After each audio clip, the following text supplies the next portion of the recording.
My name is Bert Cutino, and I was born here in Monterey. And one of the reasons that you're asking me to do this today is because a great project that has come about, and I think it's something you should really know about.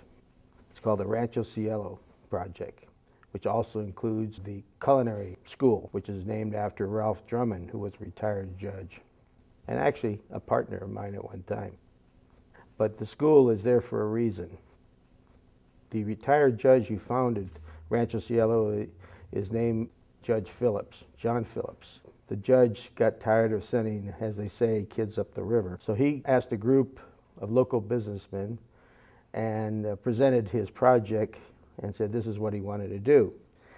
To tell you the truth, I thought he was the man from La Mancha, as they say, the impossible dream. He says, well, I leased 100 acres, which used to be the old boys' camp, and it's Rancho Cielo. It wasn't called that at the time. And he says, I want to put a culinary school there and also develop other programs for these kids. So some of us said, like we said, you know, is he really dreaming about this because of the amount of money it would cost to put a culinary school and to really develop this whole project? But the judge is very tenacious, and he went ahead and started putting it together. And of course, he asked me if I would do something in initiating the school part. Now, they had a cafeteria there, sort of broken down, dilapidated building, I have to say. And of course, the kitchen was nothing there really to work with. So we had to really start from scratch. And fortunately, the community jumped in, especially the construction people, right off the bat. They came in and began to develop the whole area for them. And there's a lot of work in kind there that made that happen. But the school was another project because we had to redo the whole kitchen and actually redo the dining room that existed. And then we added a patio, and then we added even a little wine bar, because in reality, if the students are going to go through a program like this, they also have to see the reality of the restaurant business. So we designed it so it'd be actually open as a restaurant, but not really a restaurant, just a restaurant at times for the kids to get the education. Well, I'm proud to say that we finally got it off the ground. The reason why it's called Drummond is because Mrs. Drummond gave $250,000 seed money to the project. Also, unfortunately, lately she passed away and gave another $400,000. And of course, to subsidize this is going to take quite a bit of funds. Even though we do a fundraiser every year, like in January, January 22nd this year will be our second fundraiser, where we can probably raise about $130,000 to $150,000.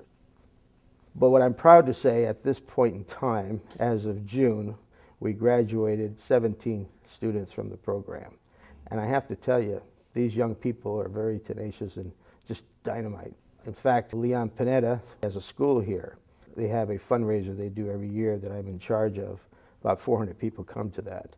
And I always like bringing the students in to give them a feel with it, and a lot of volunteer chefs. And what we try to do is a number, as they say. And I thought it would be great if we could bring the 5 top students in November. Now, you got to remember, they started school in August, and this is November when the event was. And we bring the 5 top students that we have and see how they would do. Well, I have to say that the chefs were very impressed with them. These young people have nowhere to go. Their families, very disruptive, drugs, and who knows what other problems they had. A lot of them are felons. And for them, this is saving their life. And I think the Rancho Cielo Project, in its sense, is saving many lives, because they have other programs. There are firefighter programs as well. But the culinary school kind of brought a lot of people together. And we have tremendous support from the local industry, the Hospitality Association, the Restaurant Association, the Chefs Association. And I think it brought Salinas and the Monterey Peninsula more together in this whole project. The culinary school seems to be the binding basis of that. We're just looking forward to develop it even greater. We have a new batch of kids coming in as of August 12th, and this is August 7th, so in about 5 days we hope to have maybe 35 students coming in. And you know, we're not going to really know until we go through the process how many are really going to last. But if we just get 50% of them succeed, it's a win-win deal. The main thing about it is that, you know, the kids that come in there, and, you know, what kind of a program they're really going to go through. And of course they're going to go through a 12-month program, a curricular program, but also an opportunity to get their high school diploma at the same time. So they're going to work like part-time, in a sense, through the culinary program. We hired a certified executive chef who certainly fit the program well and been a great success with them this past year. And our biggest thing, of course, adding to the curriculum, we want to add a pastry department, which is another project that we need to add to the culinary program. And eventually we hope we can get that developed. And that's where we figured through the fundraising that a lot of this could happen. Good people from the Monterey area as well as Salinas area have been very gracious in donating funds, and of course a lot of the construction people donating their time. But the young people, they go through a 12-month program, and through this program they also have to do externship. So they get an opportunity to work outside and into the industry itself. And we've been very fortunate. I have to tell you that most of the students that graduated in this last class all got basically placed. And it doesn't make any difference whether they work in a fast food restaurant. You know, we're not trying to train chefs per se. They're learning a trade. They're learning to be maybe just basic cooking experience, the knife skills, the sanitation, just the basis of that. And then hope if they want to further their careers. The top one that graduated this past year is going to the Cordon Bleu in San Francisco. We got him a scholarship to that, which is great. And another scholarship was initiated through Pebble Beach Company, which also helped through a chef there by the name of Ted Consoli they had that was killed in a car accident.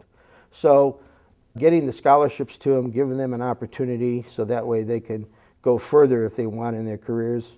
You know, most of these kids don't have the wheels, so to speak, to even go to the jobs, let alone have the financial funds to really extend their careers. But we're hoping that they get placed in the Monterey Peninsula. You know, in the hospitality industry, we have a tremendous void.